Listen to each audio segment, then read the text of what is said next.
अभी ये 23,000 के आसपास है इंडेक्स। जो लास्ट टाइम भी हमारी बात हुई तो मैंने बोला था कि 23,000 से शायद चांसेस है कि 22,000 भी जाए, तो या तो 21,000 भी जाए अगर ये वॉर और एस्केलेट होता है। लेकिन इस समय पे मैं वॉर से ज्यादा अभी हम लोग स्टॉक्स की यहाँ बात करेंगे, क्योंकि वो इम्पोर्टेंट है आपको समझना कि कौन से लार्ज मिड कैप और स्मॉल कैप में अगर आपको इन्वेस्ट करना है तो किस तरह से इन्वेस्ट करना चाहिए और कैसे आगे बढ़ना चाहिए। क्योंकि ये वॉर सिचुएशन में किसी को कुछ पता नहीं, कोई आके बोलता है कि ये बॉटम है तो वो उसका मानना नहीं, मैं भी बोलूँ कि 23,000 या 22,000 या 21,000 बॉटम है तो भी पता नहीं है, किसी को पता नहीं है। लेकिन इस समय पे आप किस तरह से स्ट्रेटेजिकली यहाँ से इन्वेस्ट करें वो आज हम लोग डिटेल में बात करेंगे।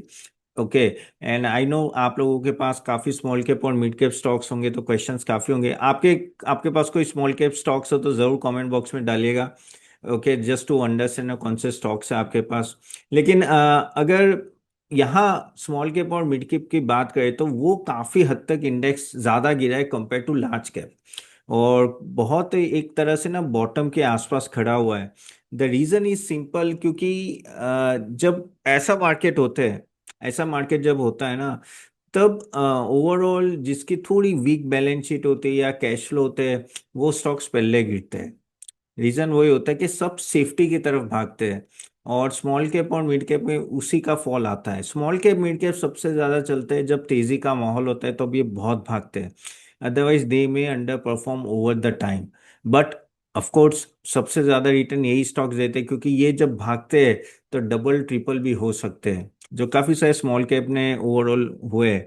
तो यहाँ अगर हम लोग बात करें कि यस करेक्ट नो, V2 है, फिर नो MTF, अच्छा प्रिया लिया है, फिर काफी सारे स्टॉक्स है ओके लोगों के पास। Okay, so you have to understand how to invest in this stocks. Okay, we'll go sector by sector, क्योंकि मैं ऐसे बोल दूं कि नहीं यार ब्लैंकेट आप कोई भी मिड कैप हो तो आप पहले ये बैलेंस शीट देख लो, कैश फ्लो देख लो, या ना किस तरह से आगे ग्रोथ होगा वो देख लो। नहीं, ऐसा नहीं होता। आपको सेक्टर टू सेक्टर समझना पड़ेगा कि इन सब स्टॉक्स में कैसे करना है।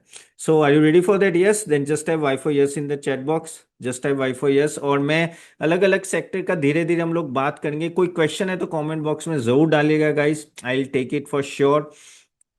और अगर आपको हमारे मॉडल पोर्टफोलियो में इंटरेस्ट है तो नो, वी स्टार्टेड अराउंड ₹400 पर मंथ। ये this is the best time to invest.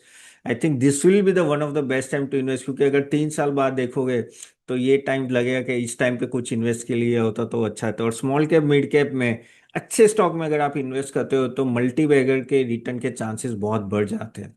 लेकिन मैं कुछ पॉइंट्स बोलने वाला हूँ वो जरूर ध्यान रखिएगा। ओके, तो चले पहले एक के बाद एक सेक्टर लेते हैं जस्ट टू अंडरस्टैंड कि कहाँ किस पे कैसे काम करना है। ओके, तो पहले हम लोग एक काम करते हैं, जैसे पावर और रिन्यूएबल लेते हैं, क्योंकि I think that is the sector जो बहुत ही बेनिफिट होगा। और मैंने लास्ट टाइम ये एक सेशन भी किया था उस पर, अगर नहीं देखे तो आप पीछे जाके देख सकते हो, वीडियो में होगा, यूट्यूब वीडियो में। लेकिन पावर और रिन्यूएबल सेक्टर में आपको समझना है कि अभी डिमांड बहुत आएगी। क्यों आएगी? AI की डिमांड होगी, ओवरऑल समर स्टार्ट हुआ है तो उसकी भी डिमांड रहेगी, डेटा सेंटर्स आने वाले उसकी डिमांड होगी, और आगे जाके कहते हैं ना इलेक्ट्रिक व्हीकल का चलन बढ़ेगा। क्योंकि हम लोग का क्या है कि ऑयल पे इतना डिपेंडेंट है हम लोग, और ऑयल के डिपेंडेंट के वजह से क्या होता है कि आपको ये होता है जब फ्लक्चुएशन ऐसा आता है, जैसे फॉर एग्जांपल अभी का मैं प्राइस देखूं तो $111 पर बैरल है। लेकिन फिजिकल मार्केट में क्या मिल रहा है आपको? 140 $145 से ओमान से ऑयल मिल रहा है, या आप देखो ना रशिया भी हमको बहुत महंगे दाम में ऑयल मिल रहा है। इंडिया बास्केट इज ऑलमोस्ट $140 पर बैरल। तो एनर्जी पे कम फोकस होना चाहिए, एनर्जी यानी ऑयल पे कम फोकस होना है, तो उसके लिए आपको पावर सेक्टर या नो रिन्यूएबल्स पे फोकस करेंगे तो वो एक सोर्स है। इसलिए ईवी का भी चलन बढ़ेगा, इलेक्ट्रिक व्हीकल, क्योंकि वो पेट्रोल यूज नहीं करते, इलेक्ट्रिसिटी यूज करते हैं। तो अभी अगर हम लोग पावर और रिन्यूएबल सेक्टर में देखना है तो सबसे पहले 3 चीज आप हमेशा ध्यान रखिएगा पावर सेक्टर में अगर जाइए तो। पहली बात तो ऑर्डर्स बहुत होंगे।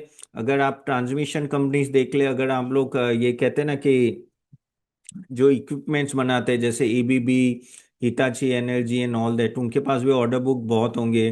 ठीक है, अदानी ग्रीन हो या सबके पास, even transmission business and all that. लेकिन कितना एग्जीक्यूशन हो रहा है?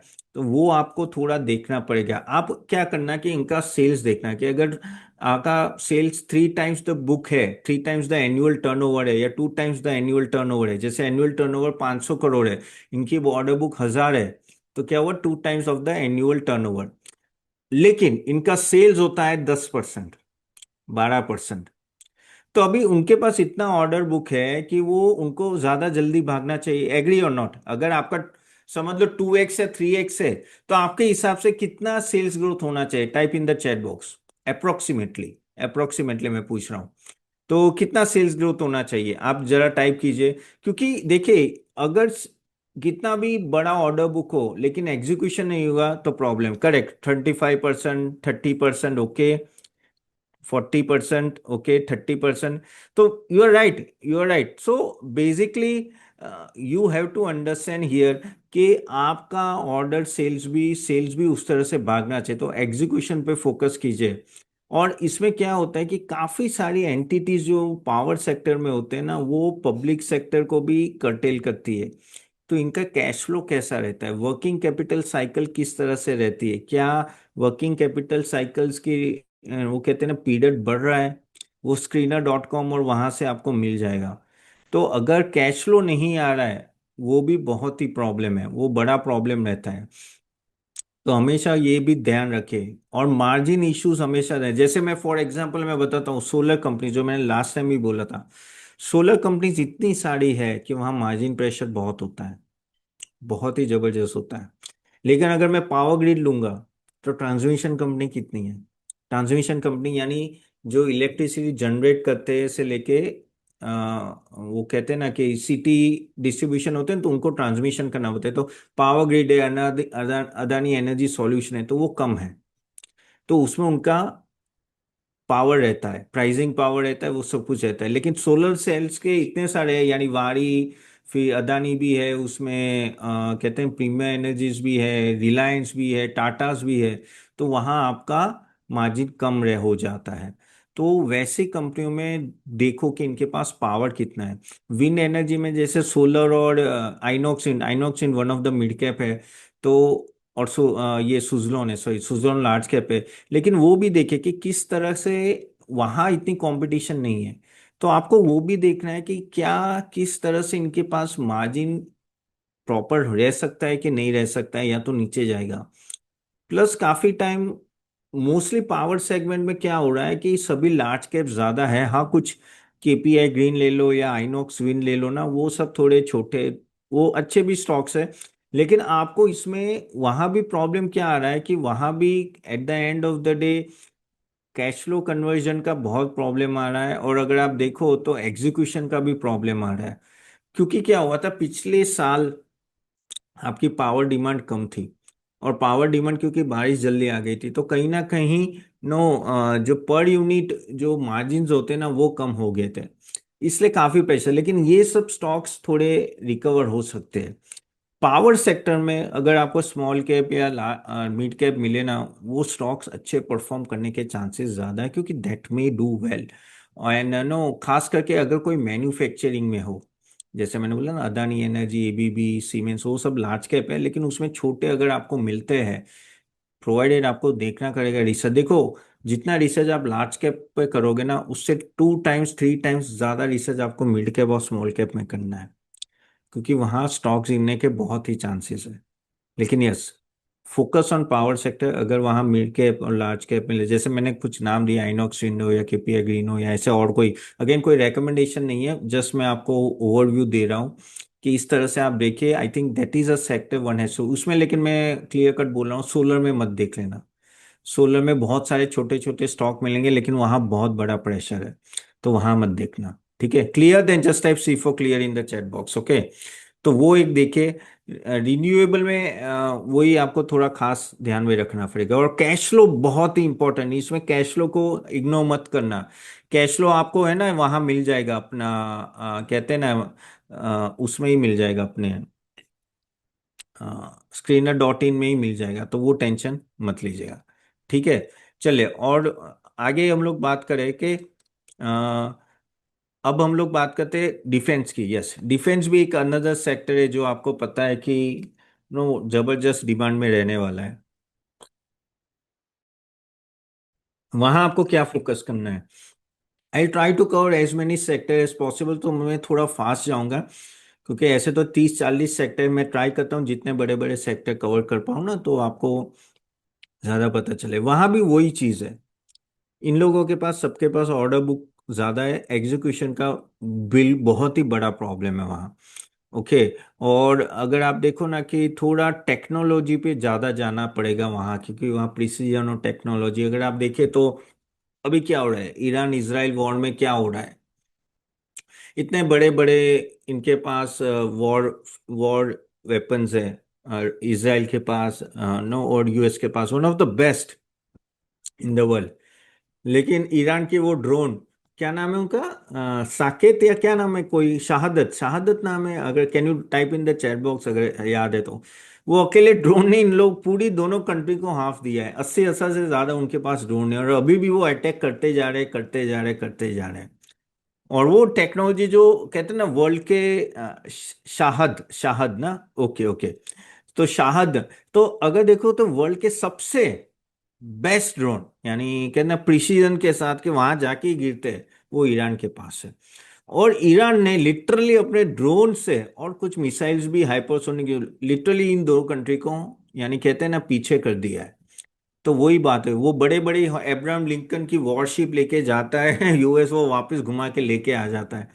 तो आप देखो किस तरह से डिफेंस चेंज हो रहा है, तो इसमें ड्रोन, या आप कहते हैं ना अभी जो अटैक होता है ड्रोन से ज्यादा होता है, मिसाइल से ज्यादा होता है, या तो बहुत फाइटर प्लेन यूज होते हैं, फाइटर प्लेन भी इतने यूज नहीं होते, लेकिन जो कहते हैं ना कि बाकी सब थोड़े कम यूज हो रहे हैं, यानी sheeps and all that, submarine और वो सब कम। तो यहाँ छोटे छोटे स्टॉक्स में अगर आपको जाना है, क्योंकि डिफेंस में भी सब मोस्टली बड़े हैं, जैसे, तो जैसे for example no data pattern हो गया आपका, जो हाई मार्जिन इलेक्ट्रॉनिक्स होता है, और no at the end of the day no clean execution उनका रिकॉर्ड रहता है। इवन पारस डिफेंस भी देखे, इनका भी जो ऑप्टिक्स होते हैं ना उसमें अच्छा है, और स्पेस एक्सपोजर है, फिर स्पेस यानी कहते हैं स्पेस टेक्नोलॉजी में भी है। और लेकिन प्रॉब्लम क्या है कि ये सब स्टॉक्स महंगे हैं। देखो डिफेंस में डी का, डिफेंस का डी भी आ जाता है ना, ये सब स्टॉक्स भाग जाते हैं। तो इस लेवल पे लेना थोड़ा रिस्की रहता है, लेकिन आपको ये देखना है, लेकिन आप बोलोगे तपन जेन टेक्नोलॉजी भी है, आइडिया फोर्ज भी है, जो ड्रोन बनाते हैं, करेक्ट। लेकिन उसमें प्रॉब्लम यही है ना कि आप उनका प्रॉफिटेबिलिटी जाके देखो, अभी भी लॉस में है, और उनका रेवेन्यू ही अप नहीं हो रहा है। ड्रोन में मैक्सिमम ऑर्डर मिल सकते हैं, तो भी जेन टेक्नोलॉजी देख लीजिए, वो ऑर्डर बुक मिल जाती है तो भी एग्जीक्यूशन नहीं कर पाए, बहुत ही कंपटीशन है, बहुत यानी बहुत। और अभी जिस तरह का ये वॉर हुआ है ईरान इजराइल और यूएस का, उसके बाद ड्रोन सिस्टम में और लोग इतना रिसर्च करेंगे, इनके रिसर्च के बेस पे और एग्जीक्यूशन के बेस पे ही ये अगर आइडिया फोर्जो या जेन टेक्नोलॉजी वो आगे बढ़ सकते हैं, अदरवाइज डिफिकल्ट हो जाता है। सो ऐसा नहीं है कि जस्ट ड्रोन है तो आपको जाके जाना है। अभी मैं यहाँ स्मॉल कैप और मिड कैप की बात करूं, मैं लार्ज कैप की बात नहीं करूं, जैसे BLO HLO या वो सब, क्योंकि फिर ना टॉपिक कहीं और चला जाएगा। तो आप लोगों को वो निश एरिया में किसका प्रिसीजन ज्यादा अच्छा है, किस तरह से, और उसमें अगर थोड़ा महंगा मिले तो भी ठीक है, वो बढ़ेंगे। लेकिन हाँ, you have to understand how they go up and all that. Yes, मटा टेक्नोलॉजी भी सही बोले हो, वो भी अच्छा बढ़ रहा है, लेकिन जैसे मैंने बोला ना, आपको उसको थोड़ा ट्रैक करना पड़ेगा, उनकी टेक्नोलॉजी कैसी है, क्या है, किस तरह। जैसे हम लोग भी जब no we give a stock recommendation, model portfolio जो देते हैं, उसमें भी हम लोग ये बहुत ध्यान रखें। ऑफ कोर्स डिफेंस में हम लोग काफ़ी फोकस कर रहे हैं, लेकिन सभी डिफेंस स्टॉक्स में नहीं कर रहे हैं। ठीक है, you have to understand their execution and plus कौन से सेगमेंट में है, ये बहुत ही ज़रूरी है, क्योंकि हर एक सेक्टर में डिफरेंट डिफरेंट सेगमेंट होते हैं। ठीक है, तो कौन से सेगमेंट में कैपेक्स ओरिएंटेड है, या छोटे और मिड कैप स्टॉक्स में क्या होता है, लार्जली वो लोग अपने R&D पे ज़्यादा जाते हैं। कैपेक्स इनका बड़ा नहीं हो सकता, कैपेक्स बड़ा होता है तो वो नॉर्मली लार्ज कैप के ही बड़ा होते हैं। सो उस तरह से देखिए, जैसे डेटा पैटर्न है, मटार है या पारस डिफेंस है, but as I told you no you have to go and check it out, but they are, this is a sector जो ऑफ कोर्स नो काफी ग्रो करेगा। ओके, सो ऑर्डर विजिबिलिटी और execution का आपको खास देखना है उसमें भी। अभी हम लोग तीसरा एक सेक्टर लेते हैं, तीसरा लेते हैं, चलिए वाटर इंफ्रा लेते हैं या ईपीसी लेते हैं। तो जैसे फॉर एग्जांपल नो, अभी एक जल, एग्जैक्टली मुझे नाम, सॉरी मुझे नाम याद नहीं है, अभी योजना आई थी ना 8.7 लाख करोड़ की। तो काफी जल के बाद क्या आता है, अगर कोई मुझे दे दे नाम तो बोल देना मुझे, मैं भूल गया, सॉरी सॉरी फॉर दैट। ये वर्जन 2 आया है, वर्जन 1 आई थिंक 2019 में आया है, और 8.7 लाख करोड़ का नो कैपेक्स इसमें आ रहा है। सो अगर इसमें देखेंगे तो वहाँ भी वाटर ट्रीटमेंट, और उसमें बहुत ही जल, जल जीवन है, ओके, या नल योजना, एग्जैक्टली मुझे भी पता नहीं है कौन सा है। लेकिन वाटर ट्रीटमेंट हो या कहते हैं ना कि आपको ईपीसी ऐसे प्लांट्स बनाने, वाटर ट्रीटमेंट के एंड ऑल दैट, तो वो सब अच्छा चलेंगे। प्रॉब्लम क्या हुआ है, अगर आप देखो पास में एनविरो इंफ्रा ले लो, वाटेक वाबग ले लो, या आप आयन एक्शन ले लो, इन सब का प्रॉब्लम एक ही था कि इनके वर्किंग कैपिटल में बहुत बड़ा इशू था। सीएफओ लिटरली, यानी कैश फ्लो ऑपरेशन पूरा ट्रैप हो गया था। ठीक है, रीजन वही था कि योजना तो आ जाती है लेकिन गवर्नमेंट उसको कहते हैं ना इम्प्लीमेंट करने में देर लगा देती थी, और अगर इम्प्लीमेंट भी होता है तो पैसे आने में टाइम लगता है। तो उसके वजह से वर्किंग कैपिटल साइकिल इनका सबका बहुत बढ़िया, और डेट लेवल भी थोड़ा बढ़ने लगा था।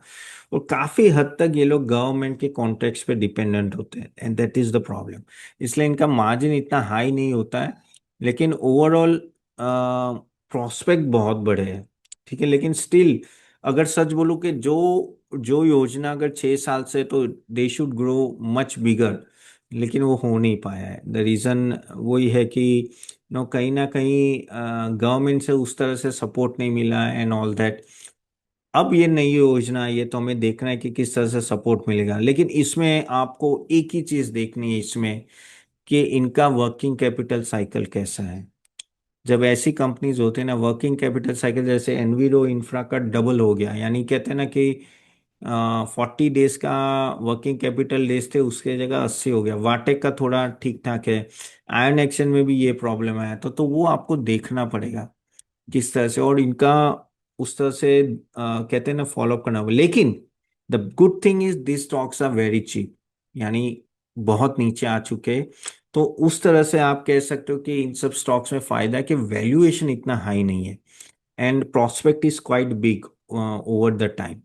So water infra you should keep in your radar, लेकिन क्वार्टरली आपको देखना पड़ेगा कि किस तरह से वो एग्जीक्यूट करते हैं और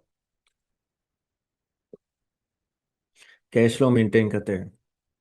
सॉरी गाइस, हम बार बार पानी पीने पड़ रहा है, क्योंकि आजकल क्या हो रहा है यार, ये वॉर की सिचुएशन की वजह से एक तो टीवी इंटरव्यूज इतने होते हैं, फिर यूट्यूब वीडियो, अभी ये सेशन भी है।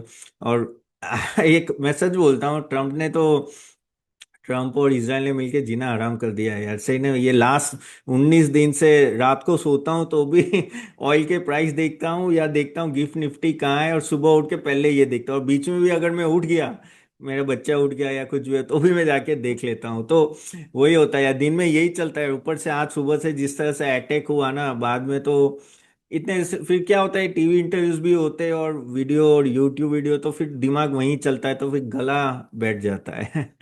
तो वही है यार, सही में इतना इतना कहते हैं ना कि इतना ट्रैक करना पड़ता है ना, कि अब किसने हमला किया, और ट्विटर पे तो आप देखो जैसे वर्ल्ड वॉर 3 हो गया है।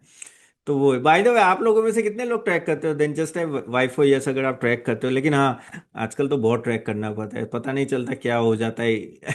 आधे घंटे में ही ऑयल $10 बैरल बढ़ जाता है, और उस तरह से इस तरह से होता है, तो उसके मार्केट ऊपर नीचे हो जाता है। एनीवेज, तो water infra is a sector no, जो आपको आई थिंक देखना चाहिए। ये एक अच्छा सेक्टर है जो आगे जाके no may become a very good return provider. Even केआरना कंस्ट्रक्शन भी आप देख सकते हो। लेकिन जैसे मैंने बोला, एग्जीक्यूशन और कहते हैं ना कि कैश फ्लो बहुत ही देखना पड़ता है। ओके, चले, अभी बात करते हैं ऑटो की, ऑटोमोबाइल्स करते हैं और ऑटो एंसिलरी। अनफॉर्चुनेटली ऑटोमोबाइल्स में कोई स्मॉल कैप नहीं है इतने ज़्यादा, ऑटो एंसिलरी में ज़्यादा है मिड कैप स्मॉल कैप, क्योंकि मोस्टली बदे सभी अच्छे स्टॉक्स है वो 30,000 करोड़ के ऊपर है। Okay, if I am not wrong, अगर कोई है तो मुझे बता देना अच्छा स्टॉक। मेरे हिसाब से ऑटोमोबाइल्स में नहीं है, बाकी ये सब भी टू व्हीलर फोर व्हीलर और सब भी उसमें है। ऑटो एंसिलरी में काफ़ी सारे हैं। ओके, लेकिन उसमें भी थोड़ी चीज़ें आपको ध्यान में रखनी है। ऑटो इंश्योरेंस में क्या होता है, बहुत सारी है, यानी ऑटो इंश्योरेंस में तो बहुत सारे मिड कैप और स्मॉल कैप, लेकिन आपको वो देखना पड़ेगा कि इनके जो प्लेयर्स यानी इनके जो क्लाइंट्स है वो क्या एक दो क्लाइंट्स पे ही तो डिपेंडेंट नहीं है, उनका भी पोर्टफोलियो डाइवर्सिफाई होना चाहिए।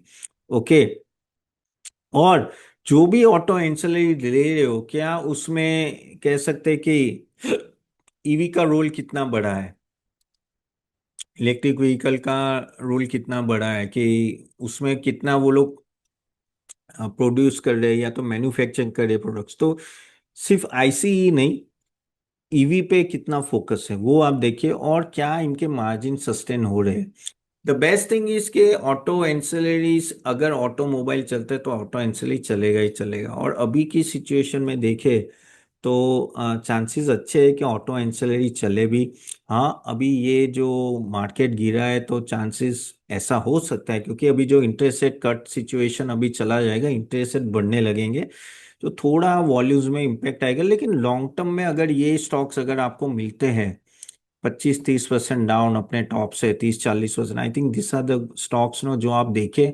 ऑटो इंश्योरेंस में बहुत सारे स्टॉक्स है जो आप देख सकते हो, जैसे नो कुछ कुछ नाम जैसे लुमेक्स ऑटो हो गया या फेम हो गया, या बहुत सारी है, सी आई ऑटोमोटिव से लेके बहुत सारे स्टॉक्स है जो जो आप देखिए, और वहाँ आपको बहुत सारे ऑप्शंस मिलेंगे कंपेयर टू ऑटोमोबाइल।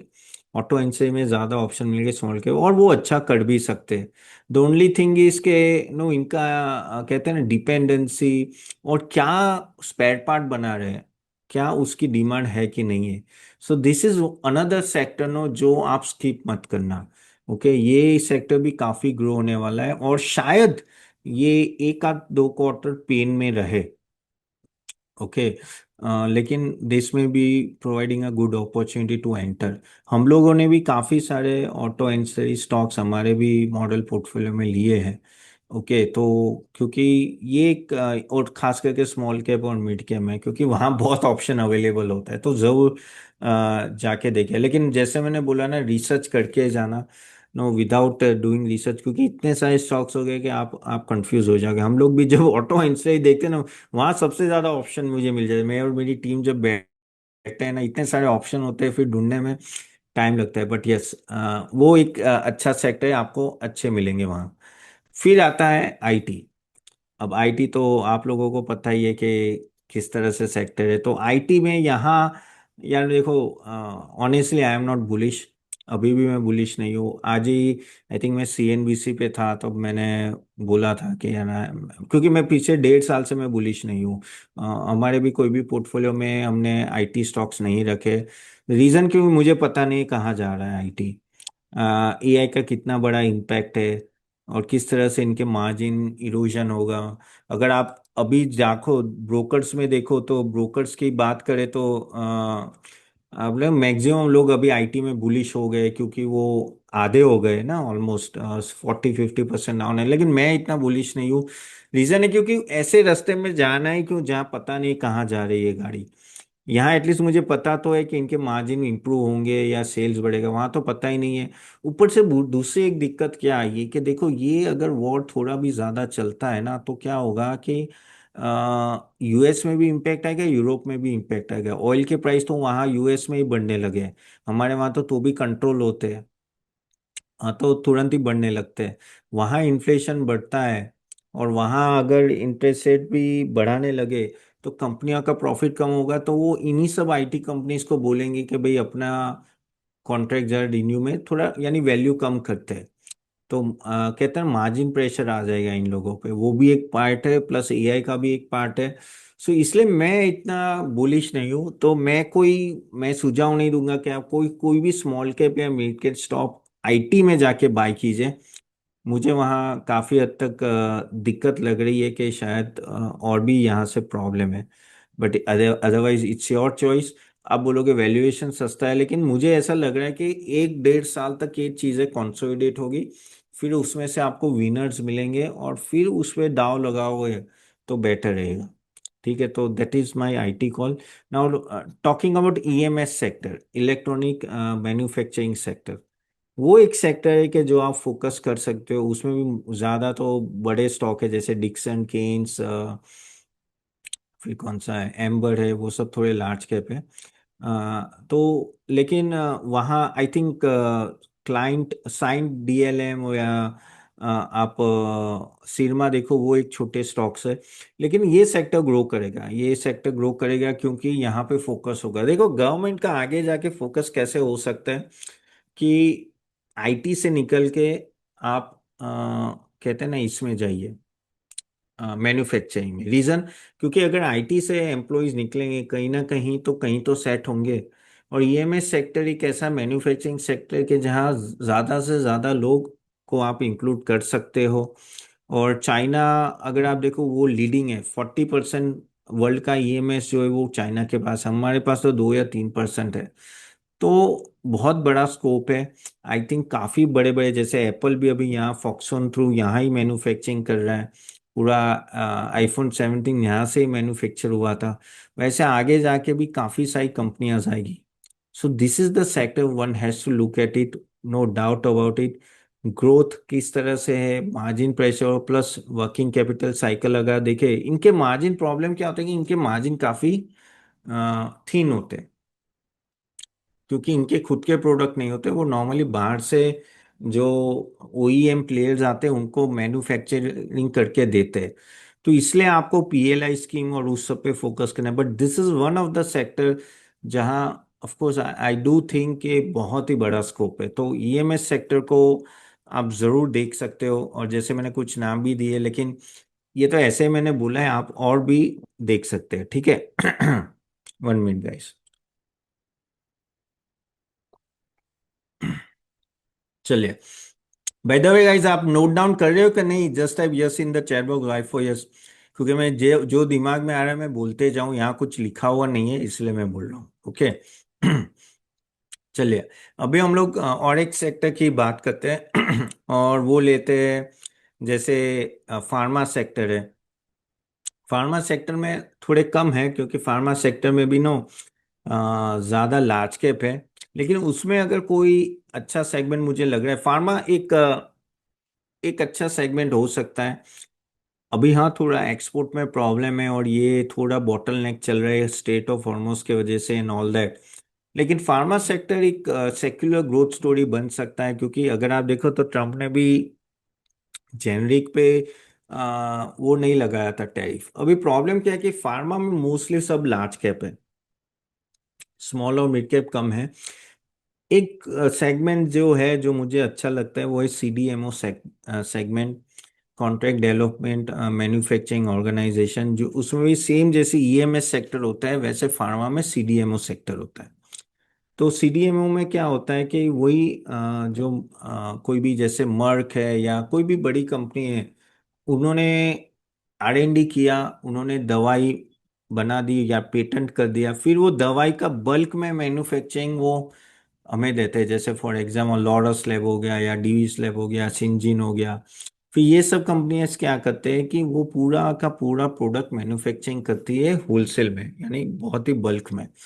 तो वो बल्क मैन्युफैक्चरिंग करते हैं, तो उसके वजह से नो उनको जो ओईएम प्लेयर, ओईएम तो नहीं बोल सकते हैं, लेकिन जो मेन कंपनी, उनको फायदा ये होता है कि उनको वो प्रोडक्ट लाइन सेटअप वहां उनको करनी नहीं पड़ती है।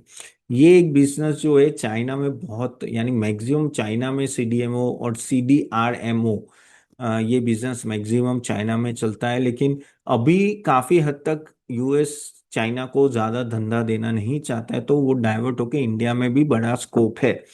तो वहां आप एक फोकस कर सकते हैं। ये भी एक बिजनेस है जहाँ छोटी छोटी कंपनियां कहते हैं ना, वो बल्क मैन्युफैक्चरिंग करके उनको देती है। तो वो एक स्कोप है जो आप देख सकते हो। लेकिन उसमें बस वही है कि यूएस एफडीए के कोई कंप्लायंस इशू, या तो जो भी प्रोडक्ट आता है वो कितने समय तक है, 3 साल 5 साल का कॉन्ट्रैक्ट है, वो सब देखना है। और थोड़ा जो प्राइसिंग प्रेशर होता है, तो बड़ी जो मेन कंपनी है उसमें अगर प्राइसिंग प्रेशर होता है तो इनको भी इम्पेक्ट आता है। बट ओवरऑल नो काफी हद तक है इसमें। आई थिंक सुवेन फार्मास्यूटिकल्स भी आ जाता है, but yes, this are the some of the no area no जो आप फार्मा में फोकस कीजिए, वहाँ बहुत ही बड़ा स्कोप है फ्यूचर के लिए। अब बात करते हैं कंजम्पशन। तो जैसे एफएमसीजी ले लो या जो भी ले लो, ओके। देखिए प्रॉब्लम होता है एफएमसीजी में भी, बहुत बहुत बड़े प्लेयर है, छोटे छोटे प्लेयर है, जैसे बीकाजी है या गोपाल स्नैक्स है, प्रताप स्नैक्स है, विशेष बेक्टर है, ऐसे लेके बहुत सारे हैं। ऑनेस्टली कोई ग्रो नहीं हुआ है, let be honest with you no. अगर आप इनके ग्रोथ नंबर्स देखेंगे, ऐसे बहुत ही लगता है लुक्रेटिव कि आप जाते हो दुकान में, सब वो कहते हैं ना लगे होते हैं स्नैक्स के पैकेट्स, तो ऐसा लगता है कि बहुत चल रहे होंगे, लेकिन अगर आप प्रॉफिटेबिलिटी देखो तो सबने उतना कमा के नहीं दिया है। ओके, या quality walls Vikas correct, but problem quality walls भी मुझे अच्छा नहीं लग रहा है, और इन सब स्टॉक्स में भी बहुत दिक्कत है यार, सच बोलो तो ग्रोथ नहीं दिया है, कहीं ना कहीं मार्जिन प्रेशर होता है एंड ऑल दैट। और अभी मुझे टेंशन क्या हो रहा है कि ये ऑयल जिस तरह से ऊपर रहा है, तो आगे जाके ऑयल प्राइस बढ़ेंगे। अगर ऑयल प्राइस बढ़ते हैं तो आपका वापिस ये प्रॉब्लम आएगा ना, रॉ मटेरियल प्राइसेस बढ़ेंगे तो आपके मार्जिन प्रेशर में आएगा। तो वो आपको थोड़ा ध्यान में रखना पड़ेगा। हाँ, स्नैक्स वाले जैसे मैंने बोला ना, बीकाजी, प्रताप स्नैक्स है या गोपाल स्नैक्स एंड वो सब मुझे लुक्रेटिव ऐसा लगता है कि चलो ले लेते हैं, लेकिन पता नहीं ग्रोथ नहीं आता। तो मैं I am too not currently so much, कहीं ना कहीं मुझे कन्विंसिंग नहीं लग रहा है कि ये वैल्यूएशन पे वो है, लेकिन हमें देखना पड़ेगा कि किस तरह से ग्रोथ आता है। और नॉर्मली क्या होता है कि एक कंसिस्टेंट ग्रोथ आना चाहिए एफएमसी में, जो अभी तक इन सब कंपनीज में दिया नहीं है। But yes, this are some of the companies, अगर भागते हैं तो बहुत अच्छा भागेंगे। तो कंजम्पशन स्टोरी है, लेकिन अभी दिख नहीं रही है, ऑनेस्टली अभी दिख नहीं रही है, so we have to wait for that. अब बात करते हैं I think banks and NBFC की।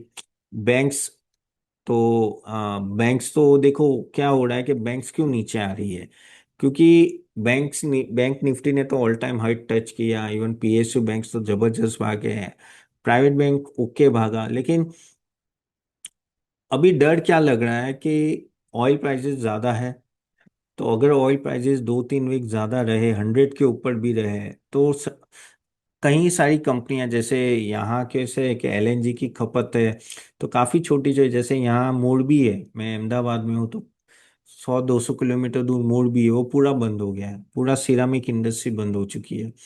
काफी सारे रेस्टोरेंट्स बंद हो रहे हैं, काफी सारे जगह पे प्रोडक्शन कम हो रहा है क्योंकि उनको एलएनजी ही नहीं मिल रहा है।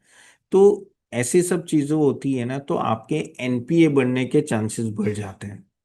तो ये जो स्मॉल के स्केल इंडस्ट्रीज को ये जो बैंक्स देती है, अभी एनपीए की पोजीशन क्या है बैंक्स में, it is one of the best in last 3 decades में बी।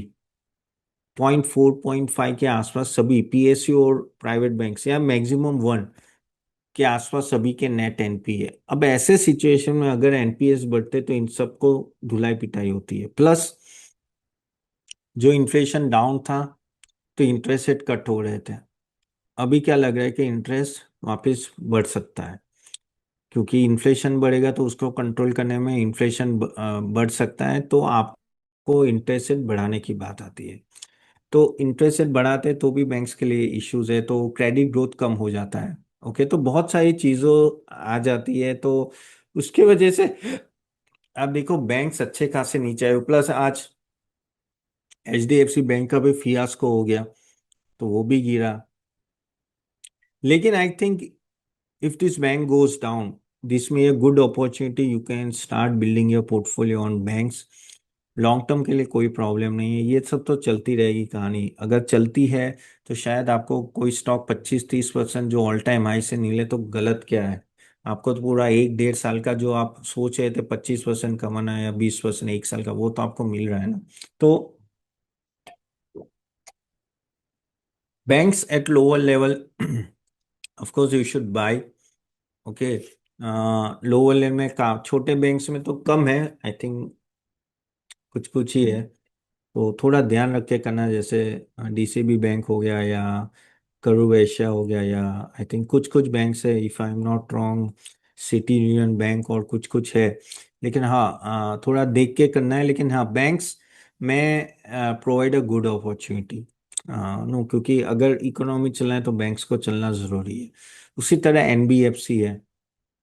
अगर एनबीएफसी की भी मैं बात करूँ ना कहीं वहाँ भी अगर आप देखें तो अभी तक इनका मार्जिन क्यों अप था, क्योंकि इंटरेस्ट रेट कट सिनारियो था, और ये जो पैसे लेते हैं ना वो बैंक्स और इंस्टीट्यूशन से ले रहे हैं। तो समझ लो, जैसे इंटरेस्ट रेट कट होते हैं तो बैंक्स अपने रेट कम कर देते हैं। तो क्या करते हैं, और वो क्या करते हैं, बैंक से या इंस्टीट्यूशन से पैसे लेते हैं और वो कहीं लोन देते हैं। और लोन में है ना, लोन जब जैसे यहाँ 6% में उनको इंटरेस्ट रेट पे मिला बैंक से पैसे, और वो सामने 12% पे लोन दे देते हैं। तो जो 12 - 6 6% का प्रॉफिट होता है। तो नॉर्मली अभी क्या होता है कि इंटरेस्ट रेट कट सिनारियो था, तो इंटरेस्ट रेट नीचे जा तो इनका नेट इंटरेस्ट मार्जिन बढ़ता रहता था, वो क्योंकि लोन का रेट कम नहीं करते थे।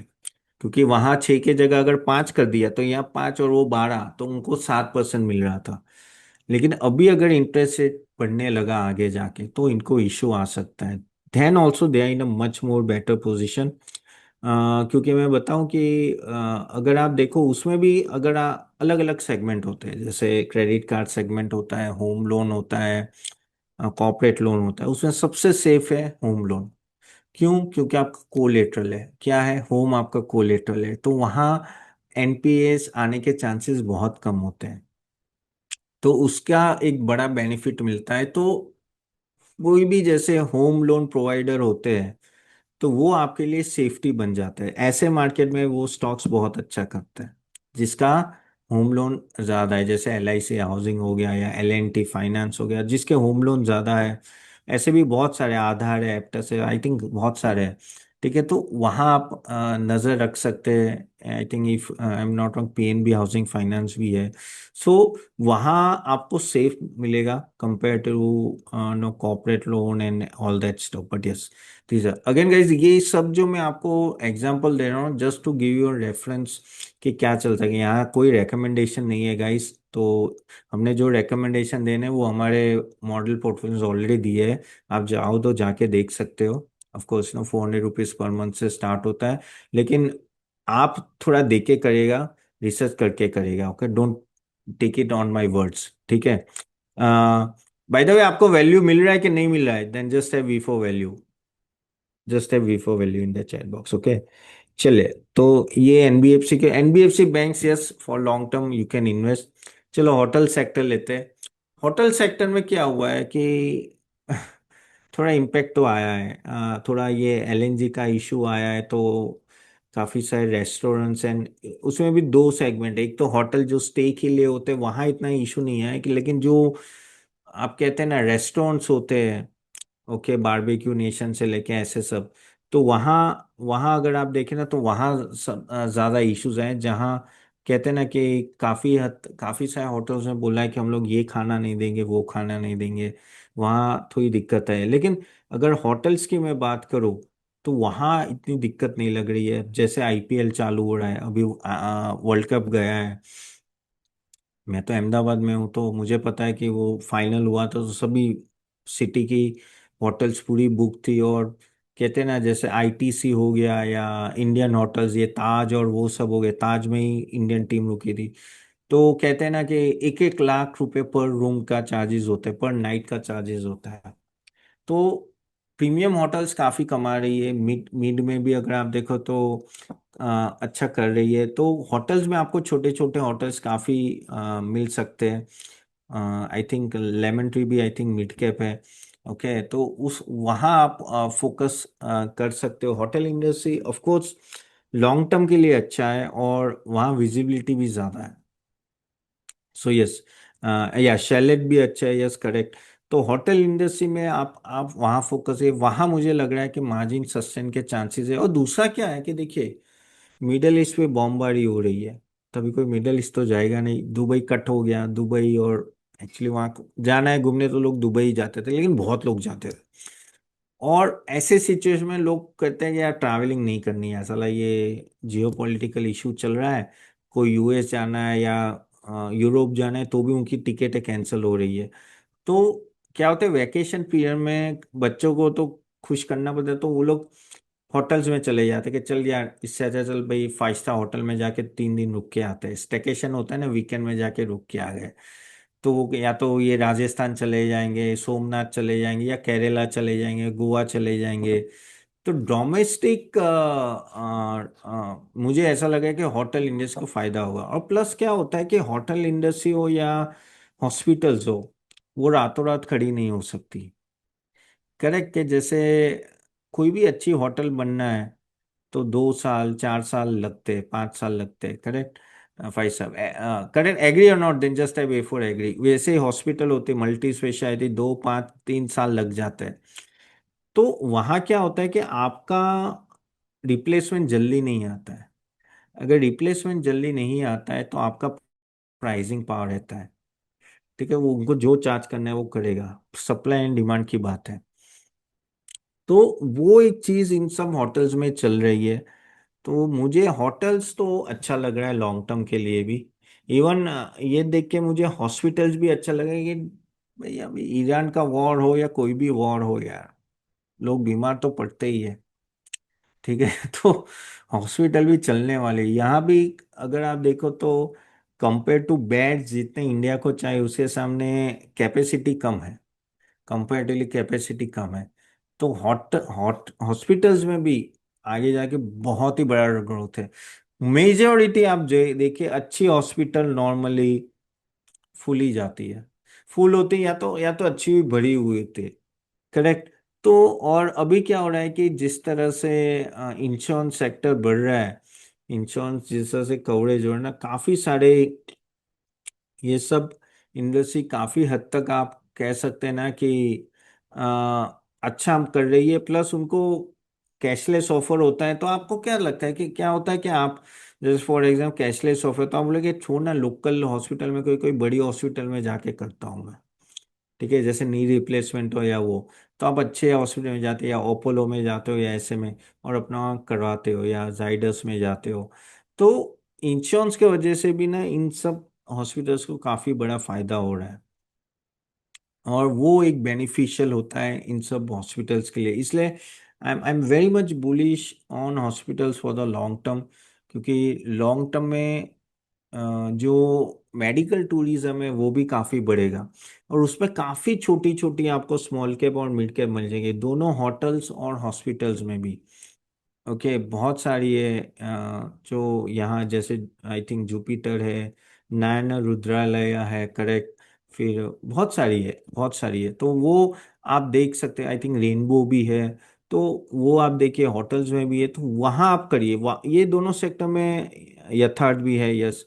तो ये सब सेक्टर में I think no small cap and mid cap hospitals में do well over the time. Of course मैं आपको बहुत सारी चीज़ें बता रहा हूँ, लेकिन आप होपफुली आप लिख रहे हो। लेकिन ये सब लॉन्ग टर्म रखोगे तो इस लेवल पे बहुत नीचे मिल रहा है। कल मुझे पता नहीं है क्या होने वाला है। अभी अगर मैं गिफ्ट निफ्टी भी देखूँ, अभी क्या है गिफ्ट निफ्टी, ऑयल कितना है भाई कोई लिख ले तो वो तो सुबह ही पता चलता है कि कितना अप है कितना डाउन है। लेकिन अभी गिफ्ट निफ्टी तो 10 पॉइंट ही डाउन है। अगर मैं ऑयल देखूँ तो ऑलमोस्ट 611 के आसपास है। So we don't know where is the bottom, but this many of the stocks you are going to get it at a much lower level. Of course, guys, no sectors तो बहुत है। I think 30 से ज़्यादा है, मैं एक साथ तो मैं कवर नहीं करूंगा। लेकिन can I have a second part of this guys? तो वो ऐसा होता हम लोग नो, मैं आपको बता दूंगा कब करेंगे, मे बी संडे करेंगे and all that. But is it okay then? Just I okay, क्योंकि मैं खत्म कर 30 है तो फिर मेरी ताकत भी नहीं रहती मैं इतना सब भूलने की, मैं भी थक जाता हूँ यार। क्योंकि और 15 20 सेक्टर मुझे मिनिमम भूलने हैं। बहुत सारे और सेक्टर है जो बहुत अच्छा करेंगे, believe me. And this will be a golden opportunity to buy all this sectors, because no, ये जो मार्केट फॉल होता है गाइस, देखो एक हिस्ट्री है, हिस्ट्री बताती है, मैं झूठ नहीं बोल रहा हूँ। जब भी वॉर हुआ है और मार्केट अगर 20% भी गिरा है, ओके, अभी हम लोग ऑलमोस्ट 15% के आसपास गिरा है, 14 या 15% के पास, ओके, तो बाद में ये कम से कम 30 से 40% मिनिमम मार्केट भागा है बाद में, एक साल में। That is a history. अभी ये रिपीट होगा नहीं होगा वो मुझे पता नहीं है, लेकिन चांसेस बहुत है कि वापस भागे। और ये जिस दिन बोला ना कि भाई ट्रम्प ने हाथ खड़े कर दिए कि भाई ठीक है हम जीत गए, हम जीत गए, हम जीत गए, वैसे वो आज भी बोल दे तो भी हमें कोई प्रॉब्लम नहीं है, और कुछ खत्म करे, तो आप देखना ऑयल प्राइस सडनली गिरेंगे। ओके, फिजिकल में नहीं गिरेंगे लेकिन ऐसे गिरेंगे, तो धीरे धीरे मार्केट भी रिकवर होगा, थोड़ा कॉन्सोलिडेट होगा, लेकिन हाँ चांसेस बहुत है कि ऐसा हो सकता है। तो आई थिंक ये कुछ एक वीक होगा। मुझे, अगर आप बोलोगे कितना टाइम चलेगा, तो ये मुझे और आपको किसी को पता नहीं है, लेकिन ये एक वीक में भी आपको बहुत अपॉर्चुनिटी मिलेगी ग्रैब करने के लिए। तो आप क्या कर सकते हो कि एसआईपी मोड में इन्वेस्ट कीजिए। काफी लोग आपको बोलेंगे नहीं नहीं और गिरेगा, 22,000 आएगा, 21,000 आएगा, तो आ सकता है, मैं भी ना नहीं बोल रहा हूँ, लेकिन how many of you are able to no pick the bottom? You have that type of ability? Just have Y for yes और एन फॉर नो, कि आपको पता है बॉटम कहाँ है? Nobody knows, correct? तो मेरा कहने का ये है कि this is the best time कि आप क्या करो, और ये एडवाइस लोगे तो आप सही में बहुत अच्छा करोगे, क्योंकि मैं हजारों पोर्टफोलियो रिव्यू करता हूँ। This is the best time to take out the bad stocks, जो 50-60% डाउन है, आपको लगता है ये कचरा आ गया है, मेरे से गलती हो गई है, सॉरी बोलो, भगवान को निकालो और अच्छे स्टॉक्स में डालो। क्योंकि आज आपको अच्छे स्टॉक्स भी, अब मैं large cap, mid cap, small cap तीनों की बात कर रहा हूँ, वो 25-30% नीचे मिल रहे हैं, 25-30% नीचे मिल रहे हैं। उठा लो। आप बोलोगे नहीं तपन, मैं ये मेरा स्टॉक है 50% डाउन और मैं यहाँ 30%, 20% लॉस कर लूंगा, वहां 30% डाउन वाला लूंगा। अरे भाई, लेकिन वो जल्दी भागेगा वापिस, आप समझो, और आगे जाके वो 1.5 साल में आपका पैसा रिकवर कर लेगा। लेकिन ये जो 50-60% डाउन है, जो ऐसे ही मरा हुआ है, फॉर एग्जाम्पल ब्रूटली ऑनेस्ट में बोलो, जैसे वोडाफोन आइडिया, क्या उखाड़ लिया आपने इतने टाइम में? अरे निकालो 10, आई डोंट नो अभी वोडाफोन आएगा भाव, निकालो उसको और अच्छे स्टॉक में डालो।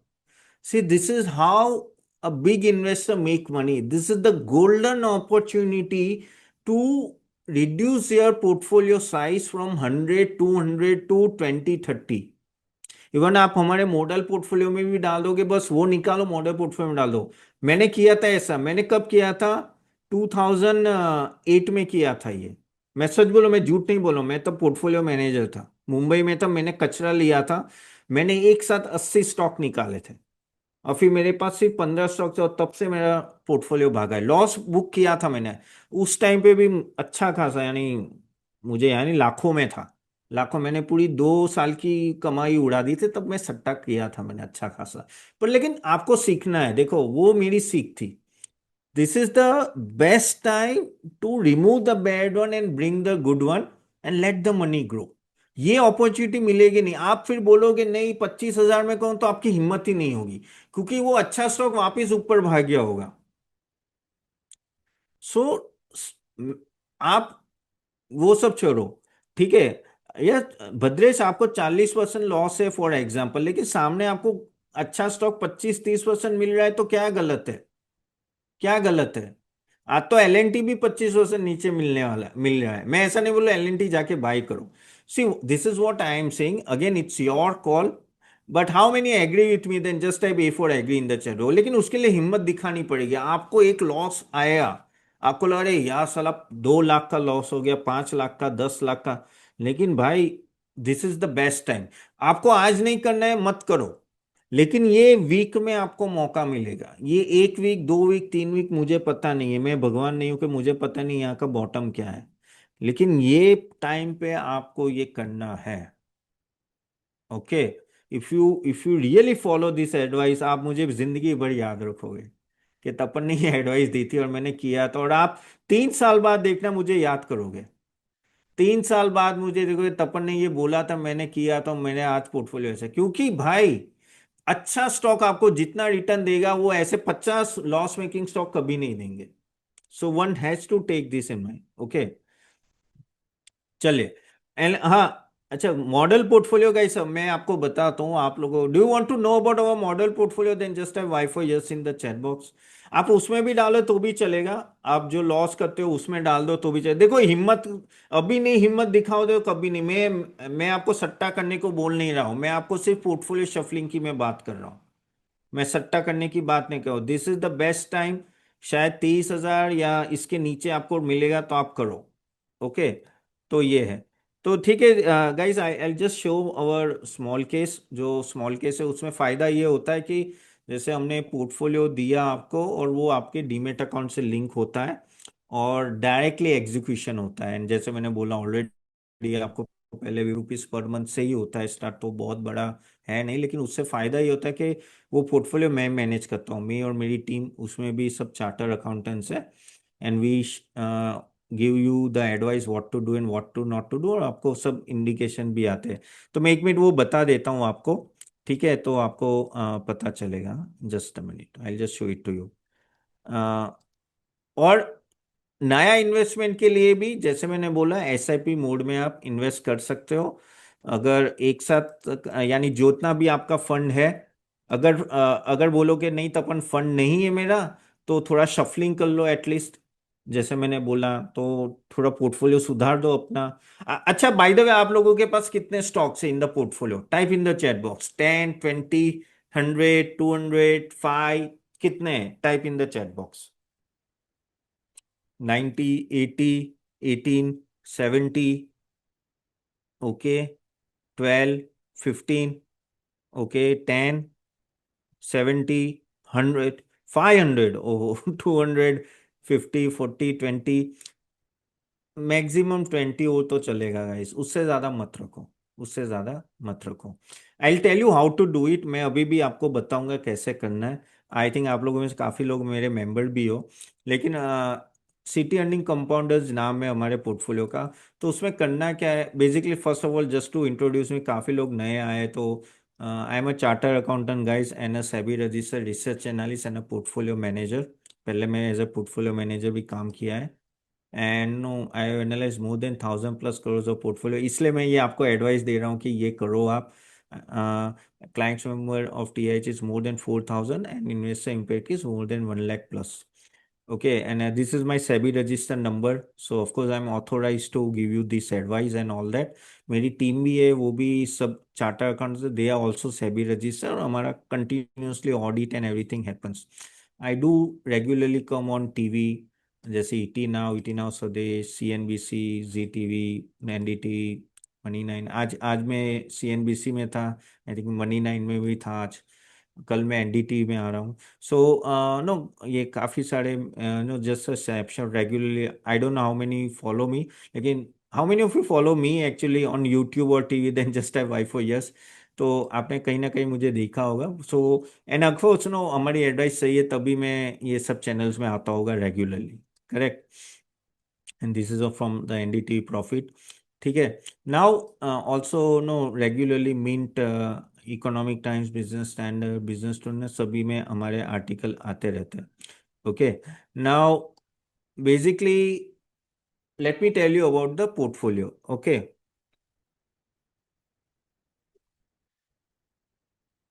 तो मॉडल पोर्टफोलियो का फायदा क्या है? देखिए, मॉडल पोर्टफोलियो में फायदा ये है कि आपको, जैसे हम लोग 12 स्टॉक्स दे तो 12 स्टॉक्स की कंप्लीटली लिस्ट मिलती है आपको।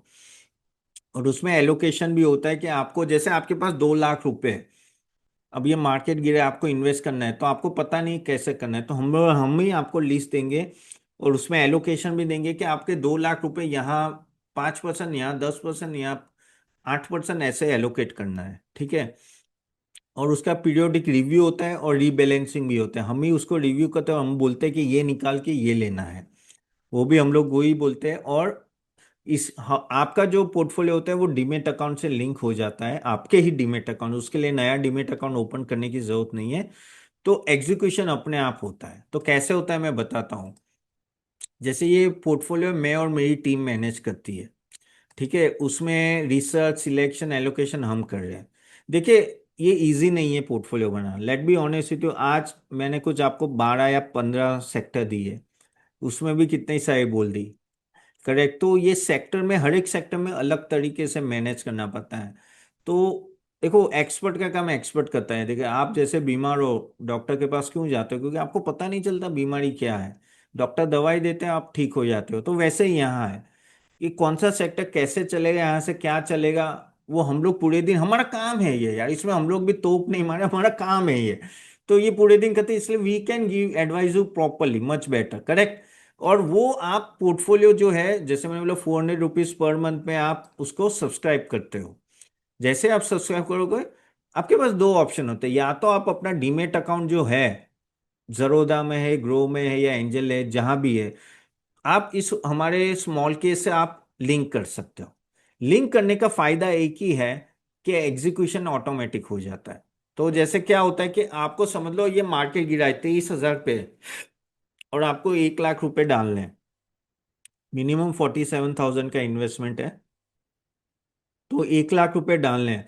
आपने आज बटन दबा दिया, सुबह कल 9:15 को जब मार्केट स्टार्ट होगा, हमारे जो मैंने पोर्टफोलियो दिया है उसी में बेस्ड ऑन द एलोकेशन आपके 1 लाख रुपए अपने आप डीमेट अकाउंट में आपके आ जाएंगे। और वो रुपए भी आपके ही, आप बोलोगे वो 1 लाख रुपए मुझे देने, नहीं, वो 1 लाख रुपए आपके ही डीमेट अकाउंट में रखने हैं। जैसे आप नॉर्मली शेयर है तो वैसे ही ले रहना है, सब कुछ वही होगा। ओनली थिंग इज कि आपका डीमेट अकाउंट हमारे से लिंक हो जाएगा, तो सिस्टम बन जाती है। ये टाई अप होता है ब्रोकर्स के साथ।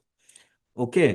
आपको हमको तो सिर्फ ये फीस देनी है, जो मैंने फीस जो मैंने ऑलरेडी बोली है वही देनी है। बाकी सब आपके डीमेट अकाउंट में होगा। हम लोग आपका डीमेट अकाउंट कंट्रोल नहीं कर सकते, ना मैं देख सकता हूँ आपके डीमेट अकाउंट में क्या है क्या नहीं है।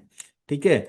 और इनिशियल पोर्टफोलियो आपका होगा, फिर आप उसमें हर महीने इन्वेस्ट करना चाहते हो एसआईपी, तो एसआईपी भी हो सकता है। और लमसम आपको करना है, जैसे जैसे मार्केट गिरता है वैसे भी आप कर सकते हो।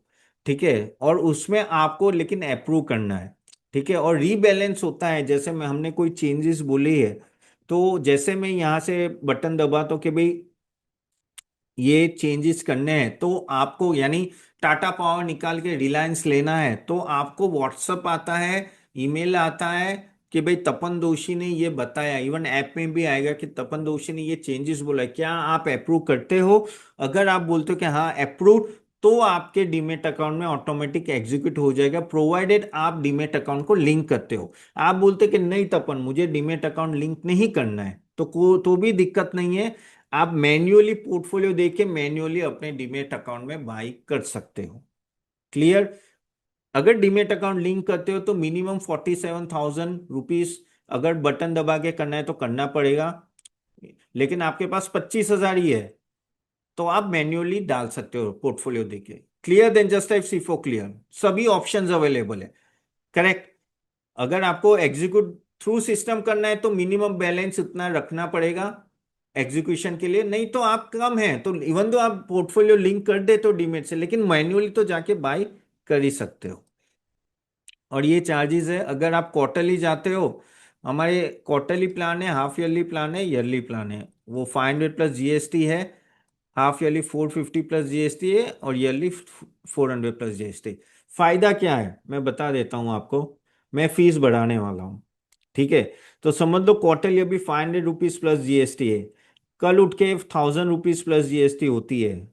मैंने बढ़ा दी फीस, आपकी रिन्यूअल हमेशा 500 में ही होगी टिल यू कंटिन्यू। तो आपने यहाँ 400 प्लस जीएसटी है, तो यानी 4,800 प्लस जीएसटी यानी 5,200, बहुत ही नॉमिनल फी है। उसमें आपको पोर्टफोलियो भी मिल रहा है और सब कुछ मिल रहा है। देखो यहाँ फायदा क्या है मैं बताता हूँ। ये फीस कितनी है, 5,200 या 300 है विद जीएसटी साल की।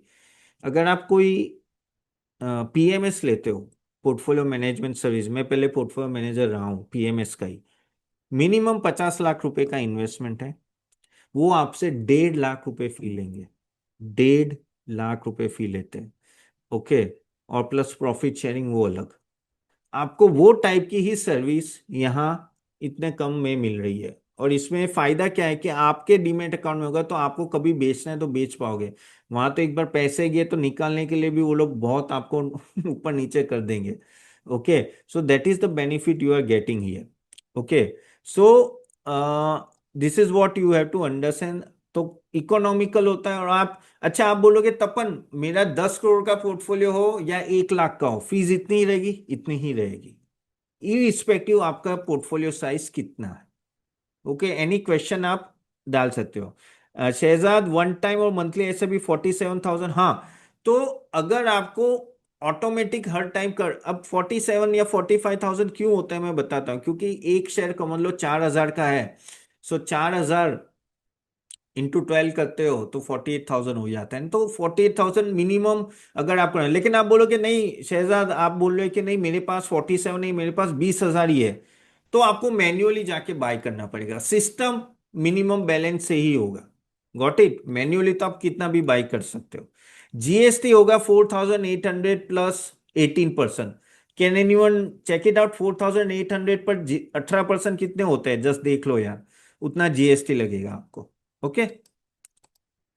अभी पोर्टफोलियो स्ट्रक्चर क्यों ये इंपॉर्टेंट है? अभी क्या हो रहा है, जैसे आप लोगों ने सबने बोला है कि मेरे पास 100 स्टॉक है, मेरे पास 80 स्टॉक है, यानी रैंडम बाइंग होते जा रही है। अब कल मार्केट डाउन है लेकिन आप कंफ्यूज हो, अरे पूरी दुनिया नीचे आई, लेकिन लेना क्या है? That is the biggest confuse. 7,000 stocks है, उसमें से लेना क्या है? और वही कंफ्यूजन आपकी दूर करते हैं हम लोग। स्पेसिफिक बोलते हैं, आप ऐसे उठाते जाते हो किसी स्टॉक को, एवरेज करते जाते हो, वो आपके लिए फायदा नहीं है। बिलीव मी, अगर आपके पास 25 से 30 स्टॉक से ज्यादा होना, आपका पोर्टफोलियो मार्केट को बीट नहीं कर पाएगा। जिसके पास भी 80 या 70 या 80 या 50 के ऊपर स्टॉक है, सच बोलो, are you able to beat the market returns? यानी 15% से ज्यादा मिल रहा है एन्युअली? जस्ट टाइप यस और no, type in the chat box. Okay, तो वो प्रॉब्लम होती है। देखो सबने नो बोला है, आपको पता नहीं है कब निकलना है, आप इमोशनली बाहर निकल जाते हो, कभी भी चेंज नहीं करते। यानी इतने सारे स्टॉक से कभी रिसर्च ही नहीं कर पा रहे हो। अरे यार 70 स्टॉक्स है, 50 स्टॉक है, कौन रिसर्च करेगा? अब मैं आज ये निकालूंगा, कल बढ़ गया तो एग्री ना? ऐसा होता है ना कि मैंने निकाल दिया आज और कल बढ़ गया तो यही होता है। फिर ओवर कंसंट्रेशन होता है, आप एवरेज पे एवरेज करते जा रहे हो। तो this is why your portfolio is not performing. Model portfolio में क्या होता है कि जैसे मैंने 12 स्टॉक रखे हैं, एक स्टॉक में निकालने को बोलूंगा ना, उसके सामने मैं दूसरा स्टॉक लाऊंगा साइमल्टेनियसली। एक निकलेगा तो दूसरा आएगा ऑन द स्पॉट। ऐसा नहीं है एक निकला और दूसरा मैं कब लूंगा। उससे क्या होता है, पोर्टफोलियो मेंटेन होता है। Got it? ओके। हाँ correct. Again, earning growth for, अच्छा हमारा फ्रेमवर्क में क्या है कि हम लोग मोस्टली अर्निंग ग्रोथ पे फोकस किया है। क्वालिटी बिजनेसेस, मैनेजमेंट एलोकेशन होगा, मैनेज एलोकेशन, डाइवर्सिफिकेशन अच्छे खासे रखे, क्योंकि ऐसे मार्केट में डाइवर्सिफिकेशन रखना जरूरी है। Valuation awareness, long term compounding. हम लोगों ने कोई भी ऐसा सेक्टर लिया नहीं है कि जो एक्सपोर्ट ओरिएंटेड से ज्यादा इम्पैक्ट हो एंड ऑल दैट, क्योंकि जिस तरह से मार्केट गिरा है तो वो सब सेक्टर में इम्पैक्ट आएगा। आईटी नहीं लिया है, मेटल नहीं लिया है, जहां मुझे लग रहा है कि मेटल में वैल्यूएशन स्ट्रेच है, आईटी में मुझे आई एम नॉट टू मच, तो बहुत ही चूजी करके ये 12 स्टॉक सिलेक्ट किए हमने। अब म्यूचुअल फंड और अर्निंग ग्रो हमारे पोर्टफोलियो में क्या डिफरेंस है? Basically sir 400 will be renew, हाँ 400 रिन्यूअल होगा। गाइस देखो यार, सच बोलना, धुरंधर की टिकट कितने में मिल रही है अभी? 450 रुपये में मिल रही है एक बंदे की टिकट। यस और no? Then just have Y for हो यस। 450 में धुरंधर की टिकट मिल रही है, अब उसी 450 रुपये में आपको ये पोर्टफोलियो मिल रहा है। As simple as that. 400 plus GST 450 ही रुपये होते हैं, आई थिंक सो।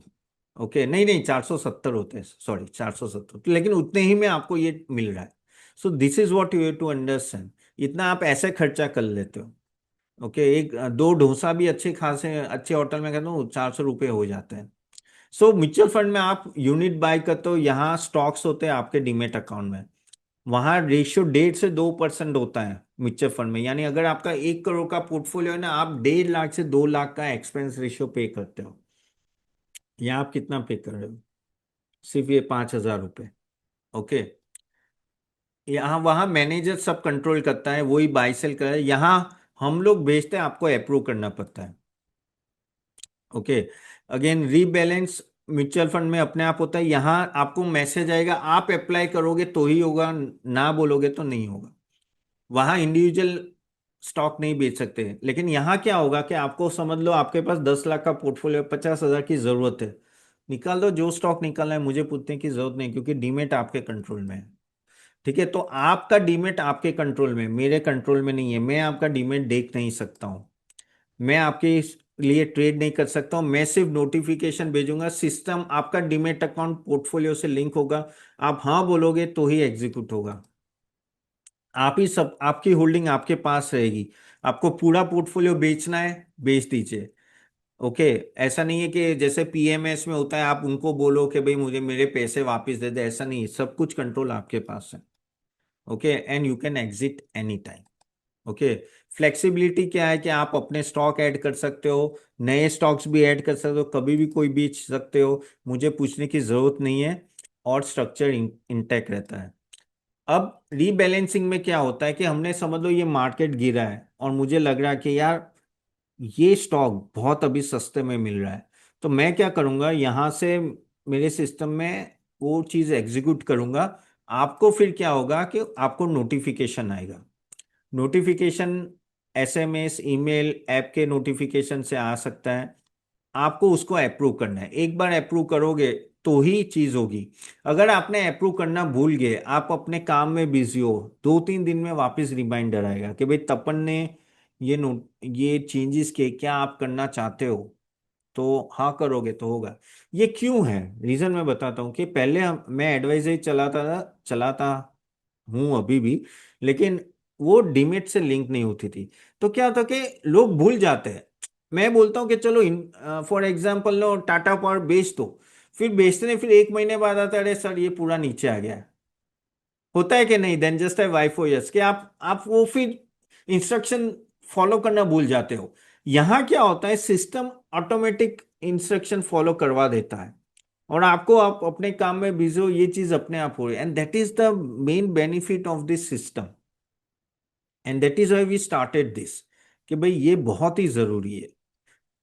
ओके, और हमने नॉमिनल प्राइस इसलिए रखी कि ये 400 रुपये भी इसलिए होता है क्योंकि भाई ब्रोकर के साथ इंटीग्रेट करते हैं, 20 ब्रोकर के साथ इंटीग्रेट करते हो, तो भाई फीस तो लगती है ना हर एक जगह। ओके, और अगर हम लोग बात करें how you can you invest, तो आप लमसम कर सकते हो और एसआईपी कर सकते हो। लमसम कैसे, कि जैसे आपको लाख रुपए डालने हैं, आपने आज किया, तो लाख रुपए आपने किया, तो कल अपने आप 9:15 को वो लाख रुपए डल जाएंगे। अब आपके पास 2 महीने के बाद वापिस 50,000 आए, तो तब वापिस डालो। आप बोलोगे नहीं, तब पर मुझे एसआईपी करनी है, हर महीने 50,000 की करनी है, तो आप कर सकते हो, स्पेसिफिक डेट सिलेक्ट कर दो, तो उस डेट के हिसाब से ये एसआईपी हो जाएगी। आपको एसआईपी मॉडिफाई करनी है तो भी कर सकते हो, आपको स्टॉप करना है तो भी कर सकते हो, आपको टॉप अप करना है तो भी कर सकते हो, सब कुछ कर पाओगे। लेकिन अगर सिस्टम थ्रू करनी है तो मिनिमम हर टाइम जो 47,000 जो मैं बोल रहा हूं उतना इन्वेस्टमेंट चाहिए। ओके, उतना एक साथ करना पड़ेगा। तो आप बोलोगे नहीं तपन, आज तो मैंने 50,000 डाल दिए, 5 दिन के बाद मेरे पास सिर्फ 20,000 रुपए, तो मैं क्या करूं, तो सिस्टम नहीं कर पाएगा। तो आपको क्या करना है, 20,000 मैन्युअली डाल दो उसी स्टॉक्स में। डीमेट अकाउंट तो आपके कंट्रोल में है। Got it, then just type G for got it. जब पैसे कम होते हैं लेकिन आपको डालना है, तो उस टाइम पे मैन्युअली डाल दो, अदरवाइज सिस्टम कर लेगा। ठीक है, क्योंकि सिस्टम का भी प्रोसेस होता है, वो मिनिमम अमाउंट देते हैं। ओके, जो एग्जिस्टिंग है प्रहलाद, वो तो वहीं के वहीं रहेंगे। जो एग्जिस्टिंग है वो, उसको हम लोग टच ही नहीं करें, ये तो नए स्टॉक्स आएंगे। Clear, so that is how it will be. Notification आपको व्हाट्सएप से आएंगे, फिर ऐप नोटिफिकेशन होगा, ईमेल अलर्ट होगा, और रीबैलेंस भी होता रहेगा। ठीक है, और कम्युनिकेशन भी आपको मिलता जाएगा। आप अपने पोर्टफोलियो देख सकते हो, मैं आपका डीमेट अकाउंट नहीं देख सकता, आप रीबैलेंस भी स्किप कर सकते हो और कभी भी पैसे डाल सकते हो। ठीक है, तो this is the price, very affordable price, I kept it very low. और मेरी एक बात मान लो, और मैं हर वक्त ये बोलता हूँ कि एक बार ले लो, 400 रुपये में कुछ नहीं जाता है, यानी 470 रुपये में कुछ नहीं जाता है गाइस, महीने का है। लेकिन you will see the discipline in your portfolio, that is the most important thing you needed. Okay, तो मैं तो क्लियर कट बोल रहा हूँ, आंख बंद करके ले लो, आप मुझे याद करोगे बाद में, अगर मुझे मेरे पे थोड़ा भी ट्रस्ट आया, और अगर तक आपने मोस्टली, तो I think most of you have already applied for it, काफ़ी मैं नाम देख रहा हूँ वो हमारे मेंबर ही है, लेकिन अगर नहीं किया है तो जरूर लीजिएगा। ओके, मैं आपको लिंक देता हूँ और आपकी क्वेरीज भी सॉल्व करता हूँ। So how many are going to apply for this, then just type me in the chat box, और A for apply in the chat box. Okay, चलो मी लिख दो। Okay, okay, I okay, you have already taken helpful, no? Okay, great, great. So I'll give you the link, guys. 1 minute, हाँ? और इस market में तो जरूर लेना है, और क्यों लेना है वो मैंने आपको बोला कि this is once a life time opportunity. ऐसे वॉर सिचुएशन आपको हर वक्त मिलती नहीं है, तो करेक्ट, तो this is the time, no, जहां आप नो, ऑफ कोर्स ये ले सकते हो। Okay, anyone wants to talk, you can raise your hand also. Okay, 1 minute। तो गाइज मैंने लिंक दी है, उसको क्लिक कीजिए, मैं बताता हूँ भी हूँ कैसे करना है। या ऑलरेडी टेकन तो कोई जरूरत नहीं है, नहीं लिए तो ही लेना है। Okay, I just show it to you how you have to do it. 1 minute, बहुत सारी एप्स ओपन है। 1 मिनट, मैंने लिंक दी है, वो लिंक को क्लिक कीजिए गाइस, और मैं बताता हूँ कैसे करना है। और मैं, यस, मैं सबके नाम भी दूंगा जिन जिन का अप्लाई गाइस करना है, तो अभी अप्लाई कर दो। रीजन मैं बताता हूँ, मैं आपको टेक्निकल वे में हेल्प भी कर पाऊंगा। ओके, सो अच्छा, ये रिन्यूएबल है, ठीक है। तो आप बोलोगे तपन मुझे, अच्छा इसमें अभी क्या है कि अभी 47,000 पहले था, अभी क्योंकि मार्केट गिरा है तो अभी वो वैल्यू आ रही है, जस्ट अ मिनट। अभी मिनिमम बैलेंस आपको इन्वेस्ट करना है 44,800, ये रहा। लेकिन ये फ्लक्चुएट होती है, अगर मार्केट बढ़ेगा तो थोड़ा ऊपर जाएगा, तो मिनिमम अभी इन्वेस्टमेंट ये है।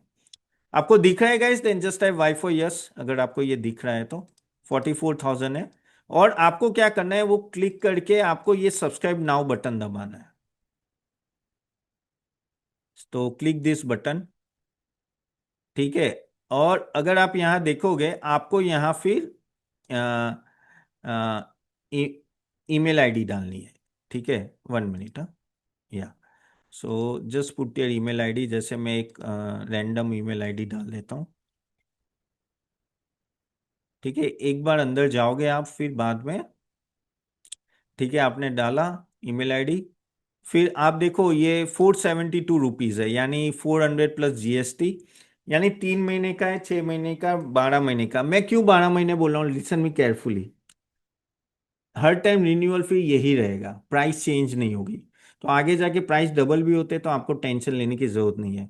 फिर आपको क्या करना है, अमाउंट टू पे 5664 होता है। सो ये कंटिन्यू बटन दबाना है, ठीक है। इसमें हाँ यूपीआई और सबसे पेमेंट कर पाओगे। और फिर यहाँ क्या करना है, आपको पान कार्ड डालना है, फोन नंबर डालना है, एंड वेरीफाई फोन नंबर, एक टाइप का वन केवाईसी करना पड़ता है। केवाईसी सिर्फ पान कार्ड नंबर डालना है, और गाइस ये ऑथोराइज है, एज पर सेबी रूल्स है, ओके। तो हमें लेकिन केवाईसी करना कंपलसरी होता है, तो सिर्फ आपको पान कार्ड डालोगे तो अपने आप केवाईसी हो जाएगा, ओके। और फोन नंबर डालना है, एंड देन फिर क्या होगा कि आपको फोन नंबर पे ओटीपी आएगा, वो डालना रहेगा। तो वो करोगे, फिर आप आगे कर सकते हो, और बाद में आप अपना डीमेट अकाउंट भी लिंक कर सकते हो।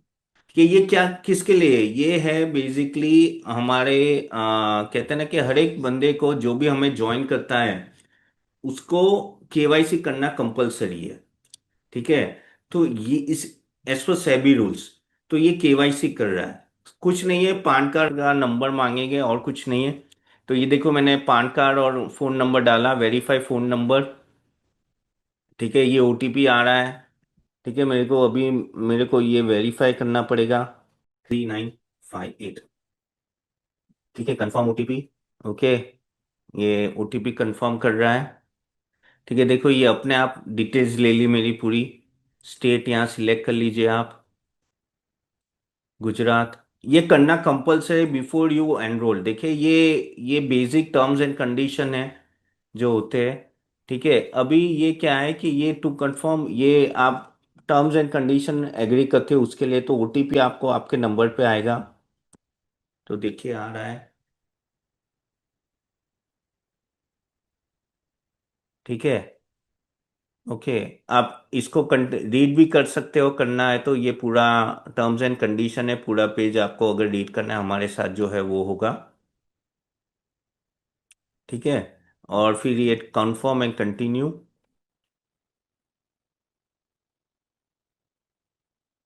ओके। और सिमिलर न्यू कार्ड है, नेट बैंकिंग है, आप कुछ भी कर सकते हो। और जैसे मैंने बोला कि आपको क्यूआर कोड से करना है तो आप क्यूआर कोड से भी कर सकते हो। स्कैन हो गया और ये पेमेंट भी हो गया। देखिए ये आप देखिए तो नोटिफिकेशन के भाई, हाँ भाई हो गया आपका, ठीक है। अब ये हो गया। अभी इन्वेस्ट नाउ करके आपको जाना है लीव। देखिए आपका ये कीजिए, तो अब इन्वेस्ट नाउ कीजिए। अब आपको है ना अपने कहते हैं ब्रोकिंग अकाउंट से आपको सिंक करना है। तो ब्रोकिंग अकाउंट से अब मेरा क्या है कि कोटक सिक्योरिटी से, वैसे आपको अपना सिलेक्ट करना पड़ेगा जो भी आपका ब्रोकिंग फर्म है। ब्रोकिंग तो उसको कंटिन्यू कीजिए, वो आप अपना ब्रोकिंग का अकाउंट जो भी है, कोटक में है, आईसीआईसीआई है, ज़रोदा जहां भी है, उससे आप कीजिएगा। अभी आप देखिए ये आप ये अभी कोटक नियो में जा रहा है। ठीक है। और यहां से फिर मैं जैसे एंटर आईडी पासवर्ड मैं अपना डीमेट अकाउंट का डालूंगा, वो लिंक हो जाएगा। वापिस मैं बता रहा हूँ कि यहाँ आपको ब्रोकिंग अकाउंट को लिंक करना जरूरी है अगर आप ऑटोमेटिक अपने अकाउंट में डेबिट चाहते हो और अपने आप डीमेट अकाउंट में शेयर्स आ जाए तो। ठीक है, नहीं तो आप वहां जाके शेयर्स तो देख ही सकते हो। ठीक है, तो जैसे मैं यहाँ करता हूँ। ठीक है, पासवर्ड डालता हूँ। तो देखिए ये मैं लॉग इन हो गया हमारे मेरे कोटक के अकाउंट में। ठीक है। अब आप यहाँ देखिए, आप लॉग इन टू कंटिन्यू। अब देखिए यहाँ आता है कि आपको किस तरह से करना है, वन टाइम करना है या आपको एसआईपी करनी है। तो आपको वन टाइम प्लस एसआईपी करनी है तो ये भी सिलेक्ट करते हैं, अगर वन टाइम करना है तो वन टाइम कीजिए। अगर जैसे यहाँ मैं वन टाइम करता हूँ तो भाई ये शेयर्स है, इसको लगेगा कंफर्म डिटेल्स। ठीक है, ये मिनिमम अमाउंट यहाँ आ जाएगी। ओके। और फिर आपको यहाँ कंफर्म डिटेल्स करनी है। जैसे ही आप कंफर्म डिटेल्स करते हो, ठीक है, तो कोई इतना बैलेंस आपको यहाँ ऐड करना है वो बताएगा। अगर आपके पास है तो ऑलरेडी वो डेबिट हो जाएगा। ऐड ये करेंगे अपने। अब मेरा क्या होगा कि यहाँ ऑलरेडी कोटक अकाउंट से लिंक है तो वो अपने आप ऐड हो जाएगा। बट कहने का तात्पर्य ये है कि आपको इस तरह से बेसिकली आप अपना कोटक का अकाउंट यानी आपका जो ब्रोकिंग अकाउंट है वो भी आप लिंक कर सकते हो। सो दिस वे, इन अ वे आप अपने कोटक अकाउंट हो या ब्रोकिंग अकाउंट जो भी है वो लिंक कर दीजिएगा। उससे फायदा ये होगा कि अगर आप एसआईपी करते हो तो हर महीने ये डिडक्ट होगा। और अगर आप वन टाइम करते हो तो वन टाइम में भी कर सकते हो। ऑफ कोर्स मिनिमम यहाँ जो अमाउंट है, यहाँ जैसे 44,000 है उतनी अमाउंट होनी चाहिए। सो this is how the small case will work. पहले आपको पेमेंट करके स्मॉल केस बाय करना है, या तो आप स्मॉल केस में लॉग इन करके भी आप इसको बाय कर सकते हो। ठीक है। तो आप पहले पहले बाय कर दीजिए, फिर उसको अपने अकाउंट से लिंक कर दीजिए, डीमेट अकाउंट से, फिर उस तरह से आपका नो डेबिट होते जाएगा। तो बहुत प्रोसेस सिंपल है। मैं हमारी टीम के मेंबर्स की डिटेल भी दे दूंगा, फ़ोन नंबर, अगर कोई दिक्कत हो तो आप उनको कॉल भी कर सकते हैं। तो उम्मीद है आप इसका फ़ायदा ज़रूर उठाएंगे। And this is how you should do your small case investing. So thank you very much for joining guys. तो इस तरह से आप आगे बढ़ना and join join our city earning compounders. और आगे भी कोई क्वेश्चन है तो हम लोग ने क्लाइंट्स हमारी टीम मेंबर का डिटेल दिया है, उसको ज़रूर फ़ोन कर सकते हैं। सी यू देन, बाय बाय।